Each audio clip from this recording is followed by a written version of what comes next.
It's back!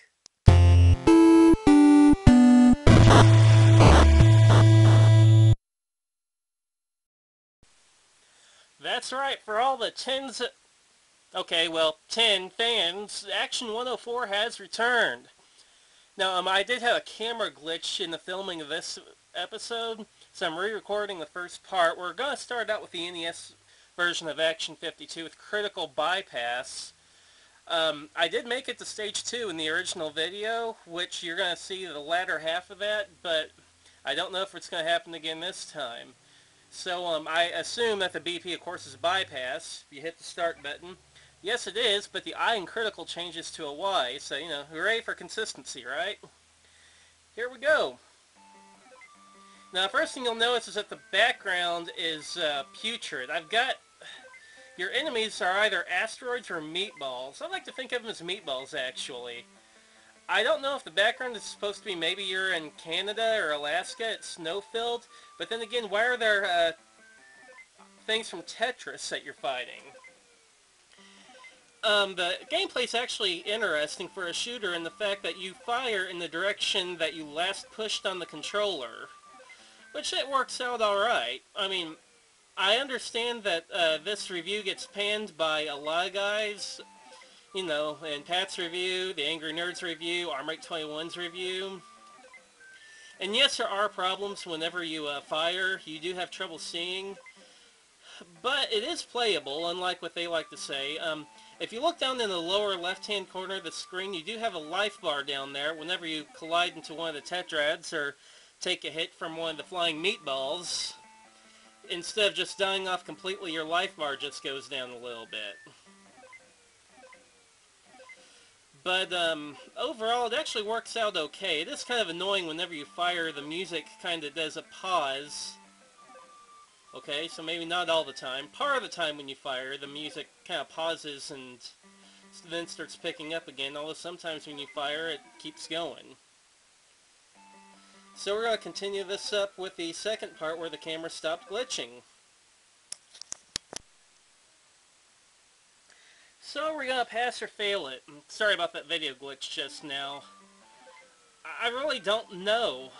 It plays fine. I hate the background. It's absolutely putrid. I hate the fact that you really can't see where you're firing if you're on the background because your bullets are white and so is the background. However, unlike a lot of the reviewers I had mentioned previously, it is playable. I've just proven it here. It's one of the few games I've actually managed to make it to a level 2. It's playable. I mean, for an Atari 2600 game, it would have been workable back in the day. So, I think we're going to pass this one. Let's switch over to the Genesis. Alright, next up on the Genesis side is Daytona. I would also like to thank Troglodyte over on the GameGavel.com forums for finding one of these for me to purchase. The SG program pad that you saw in another one of my reviews earlier. I love this as a Genesis controller. I know it's off topic, but to me this is the best controller you can get for a Sega Genesis. And once again, I'd just like to thank Troglodyte over on the GameGavel forums. So let's start up. Again, we got a title screen going for the Sega version. Seems to be obviously a racing game. And the system just reset. That was weird. Does the game work? There we go. And ice got left in the dust.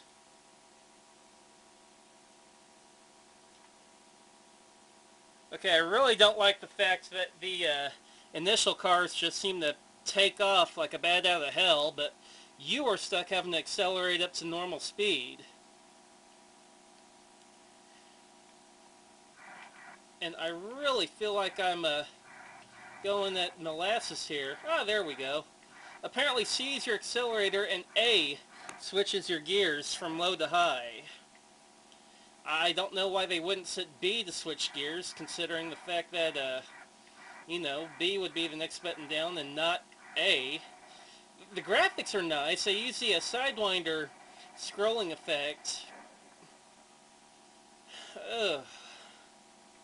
All the opponents' cars look exactly the same, unfortunately. I can't tell if they're opponents' vehicles or like just traffic on the road. You would think they'd be your opponents' vehicles, but to me that looked like an old-style truck more than a car. I guess once again I forgot to switch gears. It'd be so nice if it were the B button instead of the A button. Now look at that passing by. Well, from far away it looks like an older Ford truck, and it looked from close it almost looks like an older sedan or something. Oh, this isn't working. The graphics are decent, but it just is bleh. That's all there is to really say about it. It's boring. The controls for your gear switching are really what killed it. If they would have made your gear switching from the A button to the B button, it could have worked. But with it being the A button, I just don't care much for it. And the perspective really seems off during the lane change too. Although we did make it to level 2, again with no warning that we made it. I hate to say this, guys, but Daytona fails. So, closing thoughts, Action 52 for the NES finally is starting to get a little bit of a winning thing going on. They finally got a few games that are coming out alright. Unfortunately, the Genesis is finally, now that it's lost its streak, it's come across another loser. It's really quite unfortunate. But that's the way a cookie crumbles, I suppose. We'll see you next time on the next episode of Action 104, and hopefully the next one won't take another 4 months to make.